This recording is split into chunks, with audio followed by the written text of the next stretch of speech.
Welcome to success Mantra channel. ఈరోజు నేను వివిధ పోటీ పరీక్షలకు ప్రిపేర్ అయ్యే అభ్యర్థులకు ఎదురయ్యే సందేహాలు, వాటికి సంబంధించిన పరిష్కారాలను తెలియజేయబోతున్నాను. ముఖ్యంగా ఏపీపీఎస్సీ ఎగ్జామ్స్ ప్రిపేర్ అయ్యే వివిధ అభ్యర్థులందరిలో ఒక సందేహం ఉంది. అదేంటంటే ఇప్పట్లో ఏపీపీఎస్సీ నుంచి నోటిఫికేషన్స్ ఉంటాయా ఉండవా? ఎందుకంటే ఇప్పటికే ఈ ఎగ్జామ్ డేట్స్ ఇచ్చిన ఏపీపీఎస్సీ చాలా వరకు ఈ కరోనా వైరస్ ఎఫెక్ట్ తో చాలా వరకు పోస్ట్ పోన్ చేసింది. మరి ఇంకా త్వరలో క్యాలెండర్ ప్రకారం నోటిఫికేషన్స్ ఉంటాయా లేవా అంటే కాస్త చెప్పడం కష్టమే. ముఖ్యంగా ఒక 5-6 నెలల తర్వాత మనం ఏపీపీఎస్సీ నుంచి నోటిఫికేషన్స్ ఎక్స్పెక్ట్ చేయవచ్చు. ప్రస్తుతం అయితే చాలా కష్టం. ఎందుకంటే ఆర్థిక వ్యవస్థ నెమ్మదించింది కాబట్టి ఏపీలో కూడా గవర్నమెంట్ కు రెవెన్యూ పరంగా లోటు ఉంది. ముఖ్యంగా already working state government employees కే లాస్ట్ మంత్ హాఫ్ శాలరీనే ఇచ్చారు. కాబట్టి ఈ పరిస్థితుల్ని మనం గమనిస్తే ఇప్పట్లో మనకు నోటిఫికేషన్స్ ఉండవు. అయితే ఏపీపీఎస్సీ నమ్ముకొని మనం ప్రిపేర్ కావచ్చా అంటే 2 రకాల అభ్యర్థులు ఉంటారు. ఒకటి ఆల్రెడీ ఉద్యోగం చేస్తూ, గవర్నమెంట్ ఉద్యోగం చేస్తూ అంతకంటే ఇంకా బెటర్ జాబ్ కు ప్రిపేర్ కావాలనే ఉద్దేశంతో ప్రిపేర్ కావడం.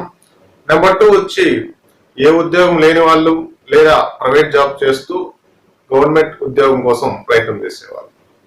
ఇలాంటి వారు కేవలం ఏపీపీఎస్సీని నమ్ముకోకుండా, అంటే ఎవరైతే కంప్లీట్ గా అన్ఎంప్లాయర్స్ ఉంటారో అలాగే ప్రైవేట్ జాబ్ చేస్తూ గవర్నమెంట్ జాబ్ కోసం ప్రయత్నం చేసే వాళ్ళు కేవలం ఏపీపీఎస్సీని నమ్ముకోకుండా మీ అర్హతకు తగ్గట్లు వివిధ రకాల కాంపిటేటివ్ ఎగ్జామినేషన్స్ ను స్టేట్ లెవెల్లో కానీ, సెంట్రల్ లెవెల్లో కానీ, అలాగే వివిధ డిపార్ట్మెంట్స్, రైల్వే కానీ, బ్యాంక్స్ సంబంధించి కానీ మీరు తప్పక అటెంప్ట్ చేయండి.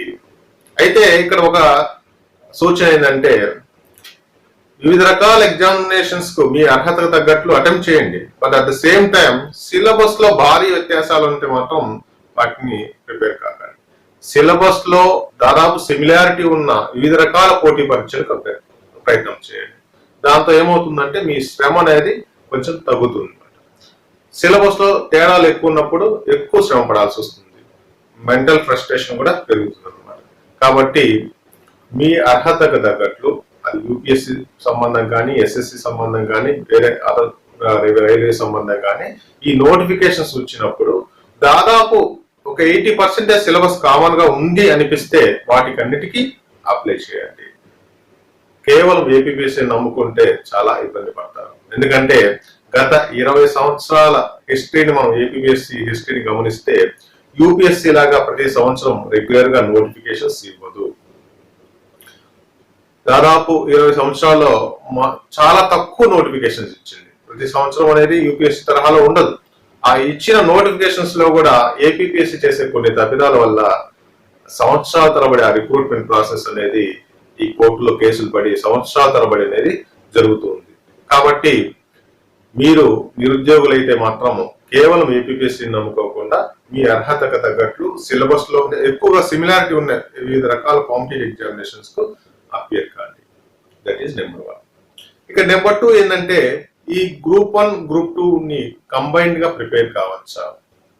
యాక్చువల్లీ ప్రిపేర్ కావాలి, ఇంటిగ్రేటెడ్ గానే ప్రిపేర్ కావాలి. గ్రూప్ 1 కు గ్రూప్ 2. గ్రూప్ 2 వచ్చి కంప్లీట్ గా ఆబ్జెక్టివ్ టైప్ ఎగ్జామ్. గ్రూప్ 1 వచ్చి మనకు డిస్క్రిప్టివ్ ఉంటుంది, ఆబ్జెక్టివ్ ఉంటుంది. అయితే ఎప్పుడైతే ఇంటిగ్రేటెడ్ గా ప్రిపేర్ కావడం వల్ల ఏమవుతుందంటే గ్రూప్ 1 ప్రిలిమినరీని ఈజీగా దాటవచ్చు. ఎందుకంటే గ్రూప్ 2 లో మనము ఆబ్జెక్టివ్ పార్ట్ ఎక్కువ మనం స్టడీ చేస్తాం కాబట్టి గ్రూప్ 2 ఎగ్జామ్ సంబంధించి గ్రూప్ 1 ప్రిలిమినరీ అనేది ఈజీ అవుతుంది.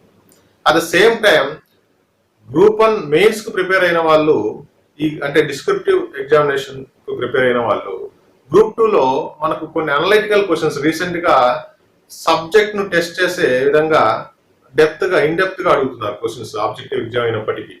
కాబట్టి గ్రూప్ 2 లో కూడా ఏదైనా అనలైటికల్ క్వశ్చన్స్ వస్తే గ్రూప్ 1 మెయిన్ స్థాయిలో ప్రిపేర్ అయి ఉంటారు కాబట్టి గ్రూప్ 2 ఎగ్జామ్ కూడా ఈజీ అవుతుంది.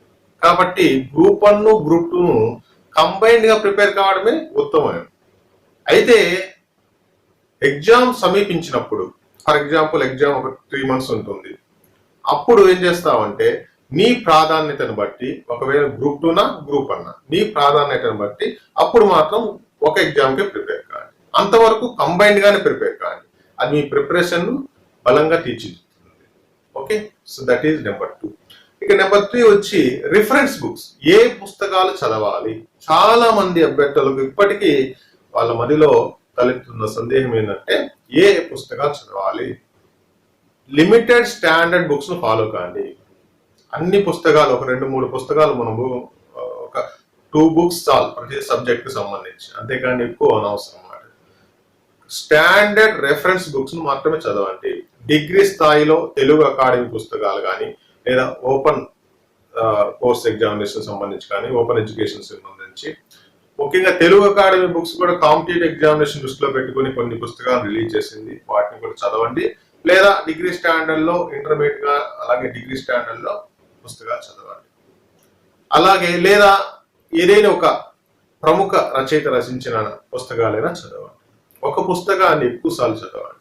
ముఖ్యంగా కాంపిటేటివ్ ఎగ్జామినేషన్ సక్సెస్ కావాలంటే మంచి రెఫరెన్స్ బుక్ తో పాటు ప్రాక్టీస్ అండ్ రివిజన్, ఇవే ఆయుధాలు. ప్రాక్టీస్ ఎక్కువ సార్లు చేయాలి, ప్రీవియస్ క్వశ్చన్ పేపర్స్ పట్టుకొని అలాగే మోడల్ పేపర్స్ పట్టుకొని ప్రాక్టీస్ ఒక రెగ్యులర్ ఇంటర్వెల్ చేయాలి.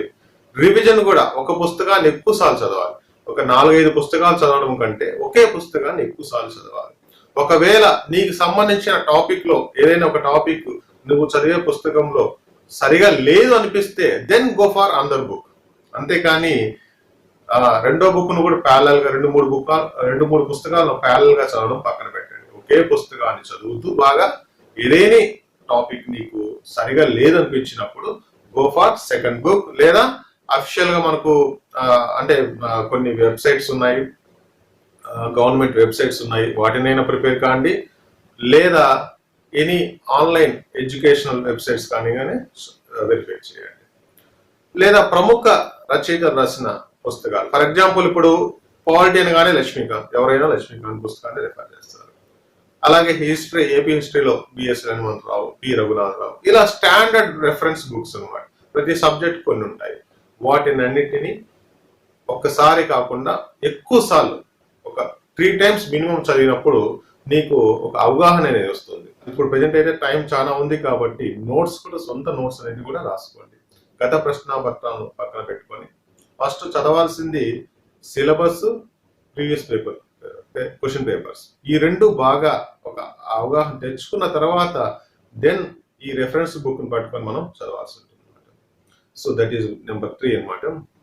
కాబట్టి ఏ పుస్తకాలు చదవాలి అనే ఆలోచన పక్కన పెట్టండి.